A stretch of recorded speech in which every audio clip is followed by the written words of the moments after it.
नमस्कार विद्यार्थी मित्र मैत्रिणी. चाणक्य फाउंडेशनच्या आपल्या या युट्यूब चॅनलवरती आपल्या सगळ्यांचं स्वागत आहे. आपल्या करंट क्लाउड्स या चालू घडामोडीच्या अनालिसिसच्या सिरीज मध्ये त्याच्यामध्ये चालू घडामोडींचा आपण अनालिसिस करतो. आणि आज आपण 17 आणि 18 फेब्रुवारी 2026 मधल्या ज्या काही न्यूज आहेत तर त्या न्यूज वरती परीक्षाभिमुख स्वरूपात अनालिसिस त्या ठिकाणी करणार आहोत. चला, तर आजची पहिली न्यूज आहे बघा. 2 परीक्षांचे धोरण केवळ गुण सुधारण्याची संधी देण्यासाठी असं सीबीएसई न स्पष्ट केलं.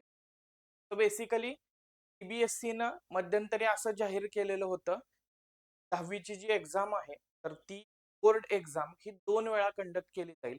आणि एखाद्या विद्यार्थ्याला जर का त्याच्या गुणांमध्ये इम्प्रूव्हमेंट त्या ठिकाणी करायची असेल तर त्याला त्या ठिकाणी राहू शकेल. ही अशी प्रोव्हिजन करण्यात आलेली होती कारण बऱ्याचदा मेरिटोरियस स्पोर्ट्स पर्सन वगैरे असतात आणि स्पोर्ट्स गेम्स मध्ये वगैरे रिप्रेझेंटेशन करत असताना त्यांचा अभ्यास जो आहे तर तो मागं पडतो. आणि मग अशा वेळी त्यांचं संपूर्ण वर्ष वाया त्या ठिकाणी जाऊ नये या दृष्टिकोनातून ही प्रोव्हिजन जी आहे तर ती आपल्याला केलेली दिसते. राईट. पण सीबीएसई न बेसिकली इथं असं डिक्लेअर केलेलं आहे की एखादा विद्यार्थी त्याला दुसऱ्यांदा परीक्षा द्यायची आहे तर त्यानं किमान 3 विषयांच्या परीक्षा ज्या आहेत तर त्या ठिकाणी दिलं पाहिजेत. राईट. पहिल्या बोर्ड परीक्षेला बसणं अनिवार्य आहे आणि पहिल्या बोर्ड परीक्षेत जे विद्यार्थी किमान 3 विषयांच्या परीक्षा देणार नाहीत तर त्यांना दुसऱ्या परीक्षेला बसता येणार नाही. म्हणजेच काय, तर असं नाहीये, म्हणजे ही पॅरलल ऍडजस्टमेंट नाहीये की मी पहिल्या बोर्डच्या एक्झामला बसतच नाही आणि दुसऱ्याला बसतो. राईट. तो पहिल्या बोर्ड परीक्षेला बसणं अनिवार्य आहे आणि त्या विद्यार्थ्यानं किमान 3 विषयांच्या परीक्षा ज्या आहेत तर त्या दिल्या पाहिजेत असं त्यांनी सांगितलेलं आहे. आता बेसिकली हा निर्णय जो आहे तर तो 2026 पासून बोर्ड परीक्षेसाठी लागू करण्यात येणार आहे. हा स्टेट बोर्डचा निर्णय नाही, लक्षात घ्या. हा कोणाचा निर्णय आहे? सीबीएसई चा त्या ठिकाणी निर्णय आहे. राईट. सो पहिल्या परीक्षेमध्ये बेसिकली कंपार्टमेंट मिळालेल्या 1-2 विषय राहिलेल्या विद्यार्थ्यांना कंपार्टमेंट श्रेणी अंतर्गत या दुसऱ्या परीक्षेला बसण्याची परवानगी दिली जाईल आणि मग त्यांना त्यांच्या गुणांमध्ये इम्प्रूव्हमेंट जी आहे तर ती त्या ठिकाणी करता येऊ शकते. राईट. सो त्याचबरोबर अजून एक गोष्ट सीबीएसईने या ठिकाणी स्पष्ट केलेली आहे की 2 बोर्ड परीक्षा धोरण हे केवळ उत्तीर्ण झालेल्या विद्यार्थ्यांना कमाल 3 विषयांमध्ये त्यांची गुण सुधारण्याची संधी देण्याचा प्रयत्न त्या ठिकाणी करते. राईट. तर पहिल्या बोर्ड परीक्षेत अनिवार्य आहे आणि सर्व उत्तीर्ण आणि पात्र विद्यार्थ्यांना विज्ञान, गणित आणि सामाजिक शास्त्र आणि भाषा यांपैकी कोणत्याही 3 विषयांमध्येच काय पुन्हा एकदा दुसऱ्यांदा बोर्ड परीक्षा द्यायची संधी जी आहे तर ती त्या ठिकाणी दिली जाणार आहे. राईट. तो हे समजून घेण्याचा प्रयत्न करा. पुढच्या न्यूज कडे आपण वळूयात. हलचंद्र नेमाडे यांना साहित्य भूषण पुरस्कार जाहीर अशा टायटलची त्या ठिकाणी न्यूज आहे. तो बेसिकली मराठी भाषा गौरव दिनाच्या निमित्तानं मराठी भाषा विभागानं 2025च्या वेगवेगळ्या पुरस्कारांची घोषणा जी आहे तर ती केलेली आहे. आता इथं लक्षात घेण्याचा प्रयत्न करा. मराठी भाषा गौरव दिन, मराठी भाषा गौरव दिन म्हटल्यानंतर कुसुमाग्रज यांचा जन्मदिन जो आहे की 27 फेब्रुवारी तर तो मराठी भाषा गौरव दिन म्हणून साजरा केला जातो. आणि या मराठी भाषा गौरव दिनाचा औचित्य साधून हा पुरस्कार किंवा ही घोषणा करण्यात आलेली दिसते. आता इथं अजून एक गोष्ट लक्षात ठेवण्याचा प्रयत्न करा. 3 ऑक्टोबर, 3 ऑक्टोबर हा दिवस अभिजात मराठी भाषा दिन म्हणून साजरा केला जातो. अभिजात मराठी भाषा दिन या 2 दिनविशेषांवरती कन्फ्युजन त्या ठिकाणी होताना दिसतंय बघा. राईट. अभिजात मराठी भाषा दिन हा 2025 मध्ये वगैरे 24 मध्ये वगैरे डिक्लेअर केलेला दिसतो. 3 ऑक्टोबर का बरं? कारण 3 ऑक्टोबर याच दिवशी मराठी भाषेला अभिजात भाषेचा दर्जा प्रदान करण्यात आलेला होता. त्यामुळं महाराष्ट्र शासनानं 3 ऑक्टोबर हा दिवस अभिजात मराठी भाषा दिन म्हणून त्या ठिकाणी जाहीर केला. आणि मराठी भाषा गौरव दिन हा जुनाच आहे, 27 फेब्रुवारी. राईट. तर हे 2 डिफरन्सेस लक्षात ठेवा. अनेक सरळ सेवांना वगैरे याच्यावरती प्रश्न आलेले आहेत. आता बघा, मराठी भाषा दिनानिमित्त हे जे मराठी भाषा विभाग आहेत तर त्यांच्यातर्फे वेगवेगळे पुरस्कार देण्यात येतात. तर त्याच्यामध्ये भालचंद्र नेमाडे यांना साहित्य भूषण पुरस्काराने सन्मानित करण्यात आले. भालचंद्र नेमाडे यांची प्रसिद्ध कादंबरी आहे हिंदू जगण्याची समृद्ध अडगळ. आणि आपल्याला असं लक्षात येईल की भालचंद्र नेमाडे यांना ज्ञानपीठ पण पुरस्कार प्रदान करण्यात आलेला आहे. अनेकदा भालचंद्र नेमाडे यांच्या कादंबरीवरती किंवा ज्ञानपीठ पुरस्कारावरती आपल्याला प्रश्न विचारण्यात आलेला दिसतो. त्याच्यानंतर बघा, श्रीनिवास विनायक कुलकर्णी यांना विंदा करंदीकर जीवन गौरव पुरस्कार यानं सन्मानित करण्यात आलेलं दिसतं. राईट.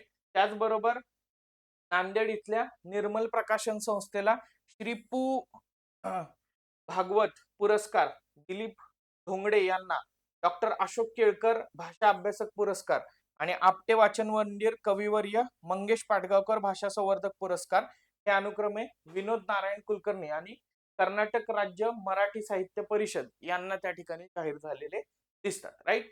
आता ही नावं जरी फॅमिलियर नसली तरी देखील हे पुरस्कार जे आहेत तर ते राज्य शासनाचे पुरस्कार आहेत, त्यामुळे ते लक्षात घेणं गरजेचं आहे. आता सायमल्टेनियसली तर तुम्हाला अजय अतुल यांचा फोटो त्या ठिकाणी दिसतो. तो त्यांच्याबद्दल जर जाणून घ्यायचं झालं तर कलारत्न पुरस्कार जो आहे तर तो अजय अतुल यांना त्या ठिकाणी जाहीर करण्यात आलेला आहे. 5 लाख रुपये सन्मान चिन्ह मानपत्र असं त्याचं त्या ठिकाणी आहे.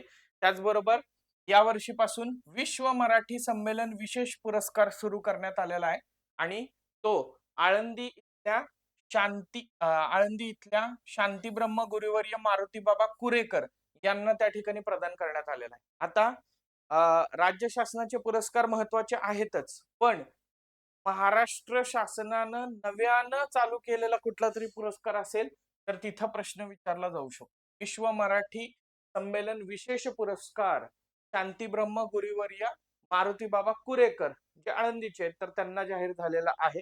या पुरस्काराचं स्वरूप पण मानपत्र, सन्मान चिन्ह आणि 5 लाख रुपये त्या ठिकाणी आहे. राईट. आणि यशवंतराव चव्हाण मग राज्य वाङ्मय पुरस्कार वगैरे पण आहे. तर असे वेगवेगळे पुरस्कार जे आहेत तर ते त्या ठिकाणी देण्यात येत आहेत. साहित्य भूषण आणि विंदा करंदीकर जीवन गौरव पुरस्कार याचं स्वरूप जर का लक्षात घेतलं तर मानपत्र, सन्मान चिन्ह आणि 10 लाख रुपये असं या पुरस्काराचं त्या ठिकाणी स्वरूप आहे. राईट. पुढचा मुद्दा, कागदी नोटांचेच प्राबल्य, चलनातील रोखीचे प्रमाण विक्रमी पातळीवरती अशी न्यूज त्या ठिकाणी आहे. आता बऱ्याचदा आपण बघतो की डिजिटल इंडिया किंवा ऑनलाईन पेमेंट या गोष्टी ज्या आहेत तर त्या वाढायला लागलेल्या आहेत. NPCI याच्या अनुषंगाने सारखी चर्चेत असते. National payment corporation of India, UPI याच्या निमित्तानं चर्चेत असतं. राईट. यालाच बऱ्याचदा फास्ट पेमेंट सिस्टीम पण त्या ठिकाणी आपण म्हणतो. UPIचं एक्सटेन्शन जे आहे तर ते जगामध्ये वेगवेगळ्या देशांमध्ये त्या ठिकाणी चाललेलं आहे. राईट. आणि 2016 नंतर आपल्याला असं लक्षात येईल की मोठ्या प्रमाणामध्ये हा शिफ्ट जो आहे तर तो डिजिटल इकॉनॉमीवरती किंवा आपण म्हणूयात की ऑनलाईन पेमेंट वरती त्या ठिकाणी झालेला आहे. आज चहाच्या टपरीवरती चहा पिणं असो किंवा नाश्ता सेंटरला सकाळी नाश्ता करणं असो, आपण स्कॅनर स्कॅन करतो आणि तिकडं आवाज येतो, भारत पेपर 10 रुपये प्राप्त हुए.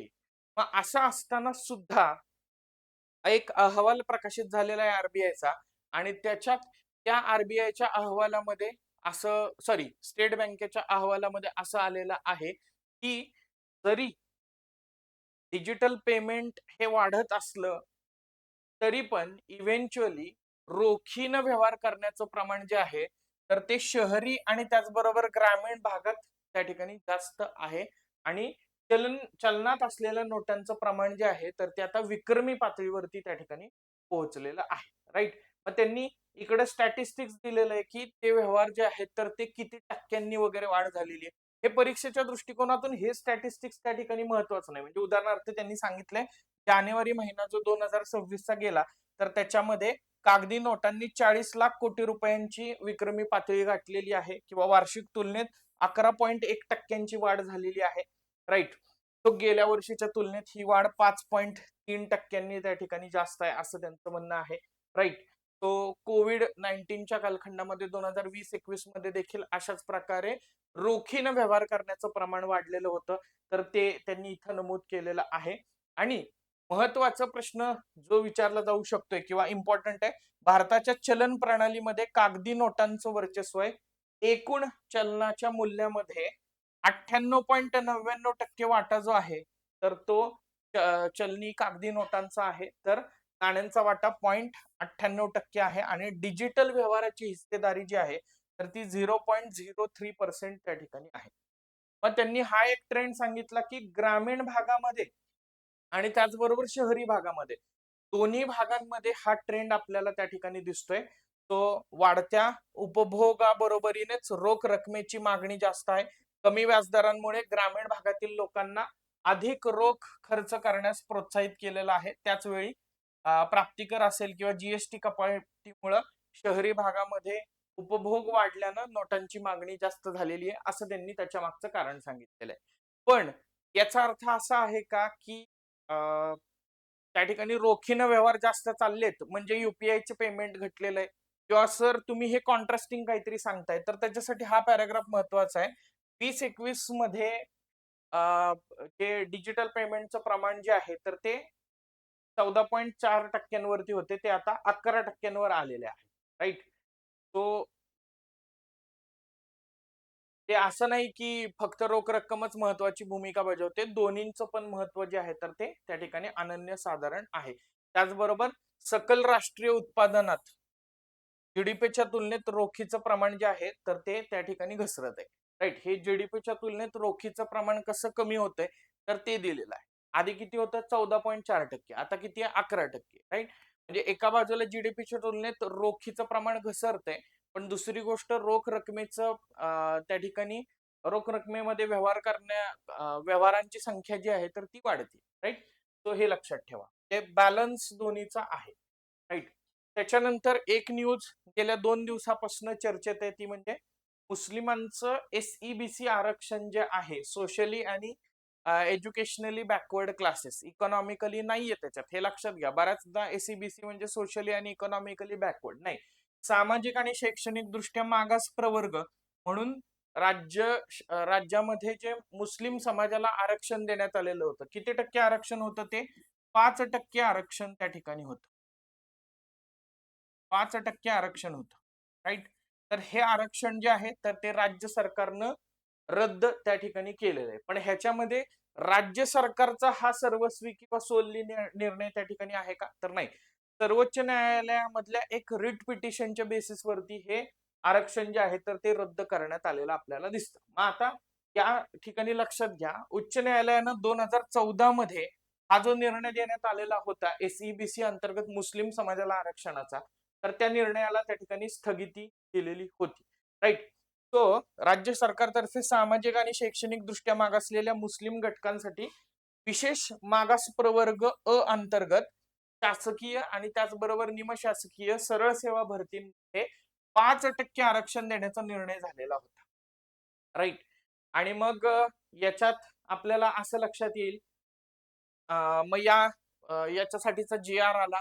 मग त्या जी आर नुसार या प्रवर्गामध्ये मोडणाऱ्या मुस्लिम समाजाला नियमानुसार जात प्रमाणपत्र आणि वैधता प्रमाणपत्र देण्याबाबतची देखील कारवाई जी आहे तर ती करण्यात आलेली होती. पण त्याच वेळी मुंबई उच्च न्यायालयामध्ये एक रिट पिटिशन संजित शुक्ला यांनी 2014 मध्ये दाखल केलेली होती. आणि मग या रिट पिटिशन अंतर्गत हा जो निर्णय जो आहे तर तो राखून ठेवण्याच्या तरतुदीत अंतरिम स्थगिती त्या ठिकाणी आलेली दिसते.